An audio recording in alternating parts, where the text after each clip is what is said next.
مجھے یہاں پہ ایک بات یاد آئی، اثر البیان مولانا محمد جوناگڑھی غیر مقلد کا ترجمۃ القرآن کریم ہے، اور اس قرآن کریم پر حاشیہ لکھا گیا ہے جسے حواشی بھی کہتے ہیں، تفسیر بھی کہتے ہیں۔ اب اس کے مقدمے میں بڑی عجیب بات لکھی ہے، کیا جی اللہ کو اللہ کہنا چاہیے، خدا نہیں کہنا چاہیے، اس سے شرک کی بو آتی ہے۔ اور پھر یہ کہا کہ پورے اثر البیان میں جہاں پہ لفظ خدا لکھا تھا ہم نے بدل کے وہاں پہ اللہ اور رب لکھ دیا ہے۔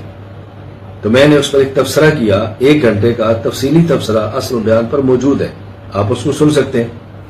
میں نے اس میں تبصرہ کیا کہ خدا کا لفظ کہنے سے شرک کی بو آتی ہے، آپ نے تفسیر میں لفظ خدا کاٹ کے اللہ لکھا تو تفسیر کا شرک ختم ہو گیا اور آپ نے اس کو مواحد بنا دیا۔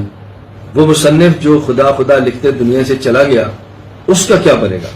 یعنی مصنف مشرک ہوا، تفسیر توحیدی بن گئی، تو مشرک مصنف کی توحیدی تفسیر کیا قابل اعتماد ہو جائے گی؟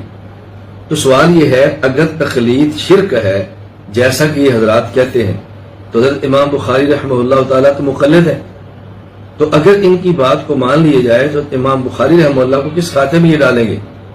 اس لیے حضرت امام بخاری رحمہ اللہ سے تعلق مقلدین کا تو ہو سکتا ہے، غیر مقلدین کا کوئی رشتہ اور کوئی ناتا نہیں۔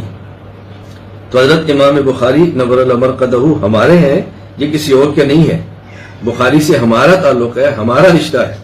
باقی حضرت امام شافعی حضرت امام ابو حنیفہ رحمۃ اللہ علیہ سے چھوٹے ہیں، تو حضرت امام شافعی ہمارے چچا ہیں، حضرت امام ابو حنیفہ رحمہ اللہ تعالی حضرت امام بخاری کے تایا ہیں، وہ بڑے ہیں وہ چھوٹے ہیں، تو ہمارا تو آپس کا رشتہ ہے، ان کا کوئی رشتہ نہیں ہے۔